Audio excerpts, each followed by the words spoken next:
The day of the occasion came, and they all looked beautiful. They gathered and saw the king and queen present. They were so anxious as they haven't seen the prince and looked forward to meeting him.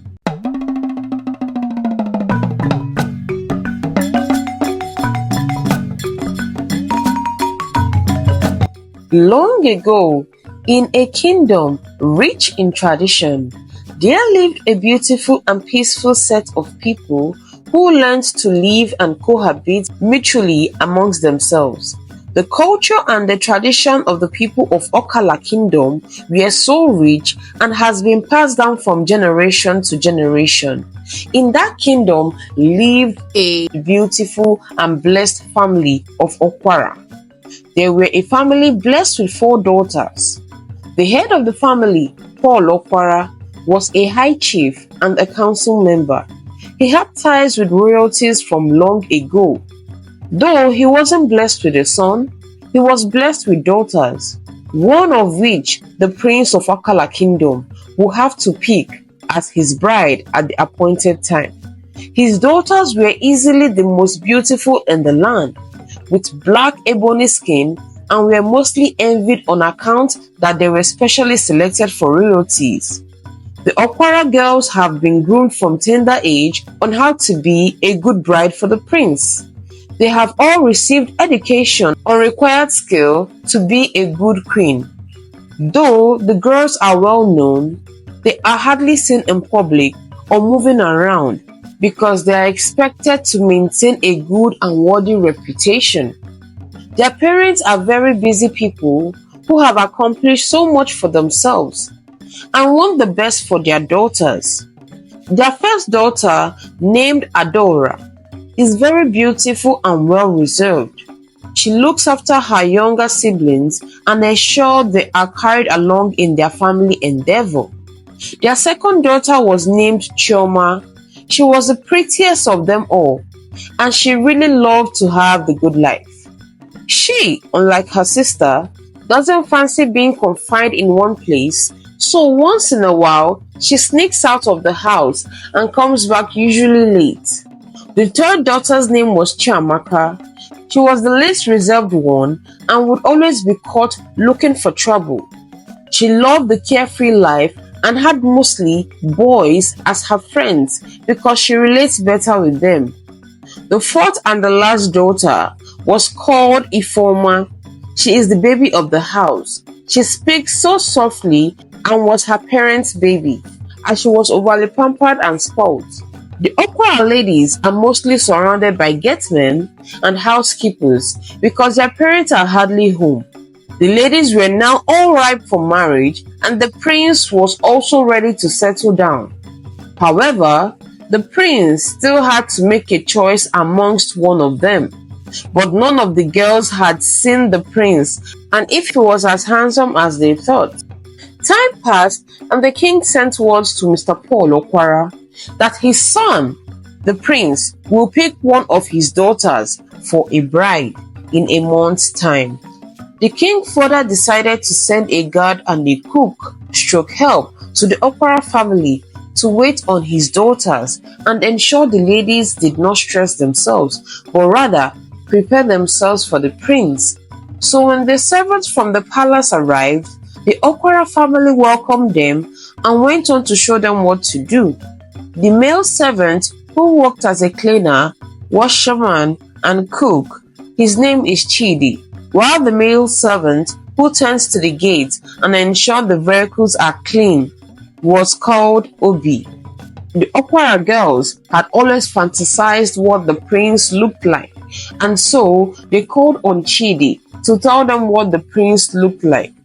Chidi tried his best in narrating what the prince looked like and also talked about the kind of ladies he liked, so they would prepare well that one of them could be chosen. Chidi said he doesn't know much about the prince and what he likes, and so they asked him to leave after he said the much he could. Adora simply said, "Whoever he picks, it's fine. Let us allow him make his choice." Choma replied by saying, "Well, I see you don't want the prince as much as I do. You can leave him for me. Simply say you're not interested. Chiamaka responded to Chioma by saying that the world doesn't revolve around you. We should let the prince make his choice. And besides, you don't know much about boys and what they like as I do. Chioma responded to Chiamaka saying, yes, expert in boys.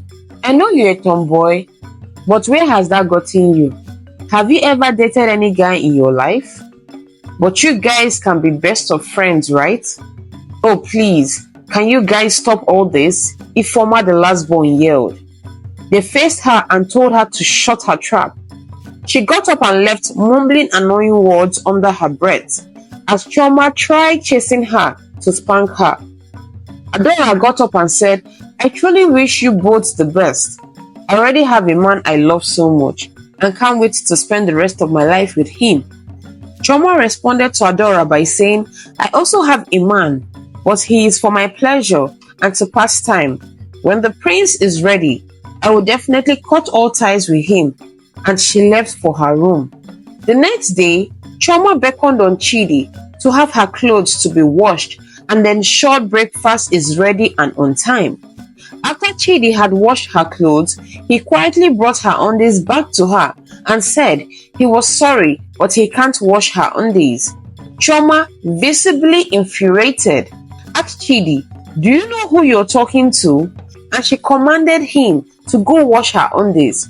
And when he refused, she gave him a dirty slap on the face. At which point, he took the undies and left to have it washed. Adora, seeing what happened, approached Chioma and told her that what she did was very wrong. That you don't give people your private wares to wash, and most especially, you don't hit a man. Adora further told her that it was an abuse and shouldn't repeat itself again. Chioma, undeterred, asked her sister not to poke her nose where it doesn't belong and to shut the door of her room. Ada turned to Chidi and apologized for her sister's behavior and asked him to go.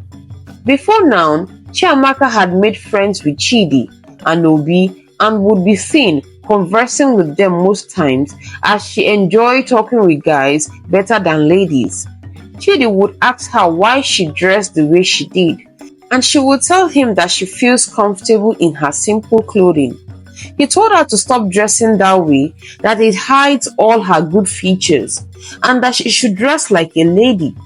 She promised that one day she would give it a try. Ifeoma was mostly in her room, either reading a novel or just talking with her friends. Chioma usually sneaks out to go see her boyfriend from time to time and comes home usually drunk. Adora was a faithful lady to her boyfriend, okay? But it was obvious he wasn't so much in love with her. At one time, Chidi overheard him talking to another girl and telling her he loves her. Their parents came back a week to when the selection would be done to help groom their daughters for the selection. They went shopping for beautiful dresses and got servants to dress them up and make them look beautiful.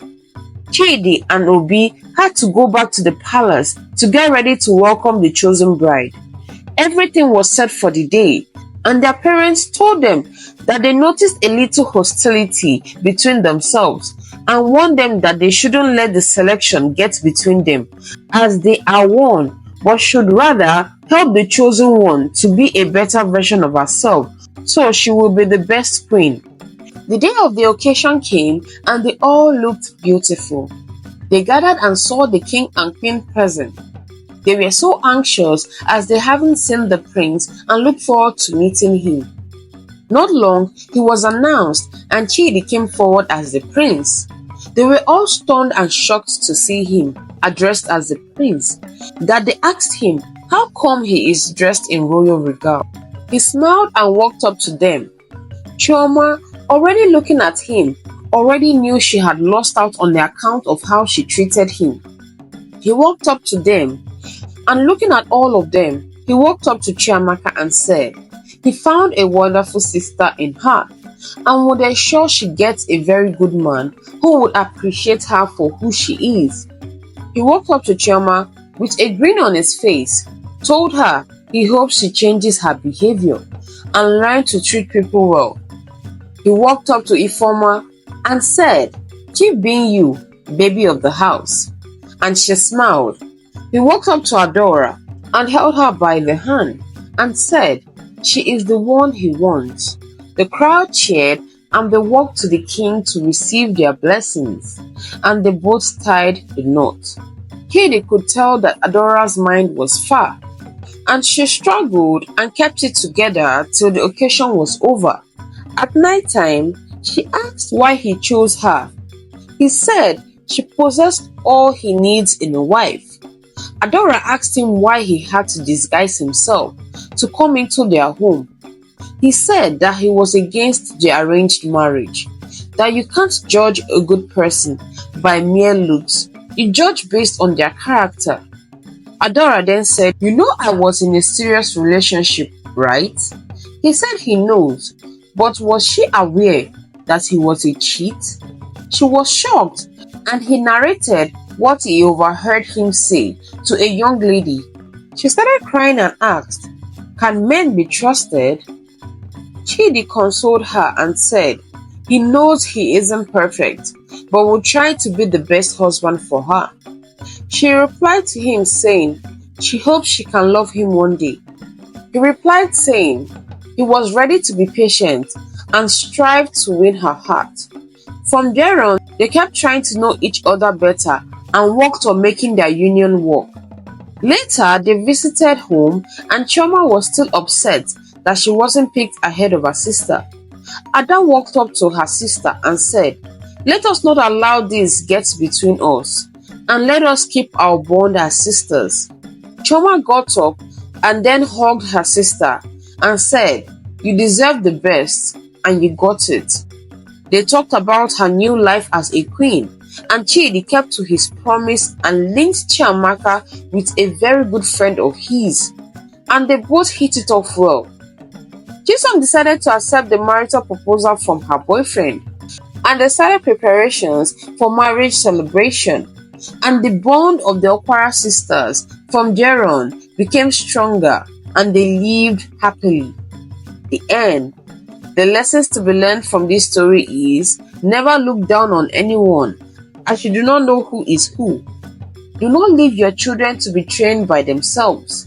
Be close to them so you can instill good morals in them. Never let a man tear up your sibling bond. Thank you so much for watching till the end. Please click on the subscribe button to support us. Turn on the post notification to get notified when I upload a new story.